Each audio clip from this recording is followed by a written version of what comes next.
The last one that I want to talk about here is that what's the point of putting systems in place if your team's not going to follow them anyway? And that's a little bit of a myth that people think, well, my team's not going to follow process. And for this particular one, like, I mean, what you're seeing there, this is McDonald's, and this is their big Bible of systems, and they teach it at McDonald's University, and they have every aspect of their business documented. Couple of things to think about here. Firstly, McDonald's didn't start here. Like, if you haven't already, your homework for tonight or this weekend is to watch the movie The Founder. And it tells about the McDonald's story. Has anyone seen The Founder? A couple have seen it. Right at the start of that movie, they go out onto a basketball field and they chalk out the store layout. And they say, oh, let's put the fryer here. Let's put the milkshake machine over here. Let's put the counter here. Oh, no, let's move the drive-through. And they basically reorganize or think about the store layout. Now, that's version 1 of a system. That's how McDonald's got started. McDonald's didn't magically appear with this epic binder of systems and processes and everything documented. So you've got to understand that this will happen over time.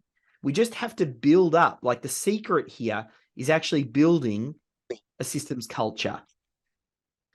And that, it doesn't happen by accident. And when you do start building this systems culture, the biggest challenge you're going to have is with your existing staff. Like, new staff, it's much easier. Like, if you go, oh, this is how we do things here, new staff just go, oh, yep, I get it. Like, this is just the way that we do things here. Whereas existing staff go, hang on, why do I have to change? I've always done it this way. Like, why are we making changes here? And it's that change management that's the most challenging part. So there's a few little tips that I can share to get people on board, but understand that the resistance to building this systems culture is all going to happen up front. So you're going to be all pumped after this week, these couple of days with Richard and this training you're going through, and you're going to have 50 million ideas on how you can improve your shop. And then you're going to go back and you're all pumped and you're going to introduce this to your team. And they're going to think, oh, yeah, the boss has gone on another one of these crazy weekend workshop things, and, give it another month and he'll have forgotten about it and things will go back to the way that they were. I just got to suck it up and work through, the next couple of months while that sounds incorrect. That is exactly the way it goes. So it's the challenge is, how do we make this stick? And how do we get buy-in? And because, as I said, all of the resistance happens up front, but all of the benefits happen down the line. So I can tell you now, the difference between a systemized shop and a non-systemized shop is night and day. There are so many pains that you have in your business that is caused by the fact that you don't have these systems in place. And you probably don't even realize how much it's costing you in time and effort and scalability by not having these in place. So, and if you've tried in the past and it hasn't quite worked, we need to look at other ways, because you have to persist. Like, this will take more than 2 months to stick. And the bigger your team, the harder it will be to change. So the first thing that you have to do is to try and get little habits. And it's just little things where, maybe you've got a team meeting and you talk about it at team meetings. Maybe you put sticky notes around the shop saying, am I going to do this again? Create a system. Maybe you find your systems champion. Once you get some systems and processes in place, you create little QR codes and you stick them on the different machines and make it easy for your team. And you celebrate and you talk about following systems. And again, this is why you need the systems champion, because the systems champion needs to keep this front and center long enough until these little changes finally take effect. And this just becomes, this is the way that we do things here. And we need to think in terms of the team members. Like, systemizing is not about, putting loads of extra cash into your bottom line. Yes, that might be a byproduct, But is that really going to get your team excited? Like what let them know how systems help improve their work. Systems means that when they take time off, you don't have to contact them every second day saying, oh, where did you put that piece of equipment, or where is this, or hey, where was this job up to? Like, if they want to have time off and be uninterrupted, we get systems and processes in place. Or if they get sick, or one of their family members gets sick and they need time off, we need to make sure that the business can keep going. So when they come back, they can just hit the ground running.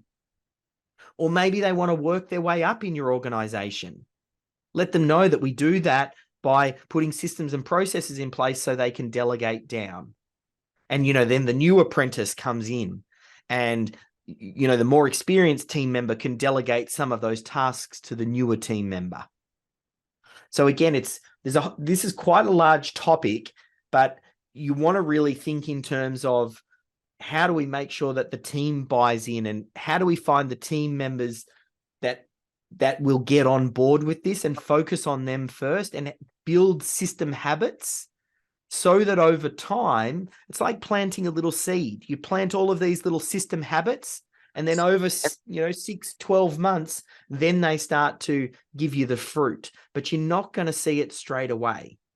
But we have to start planting the seeds early.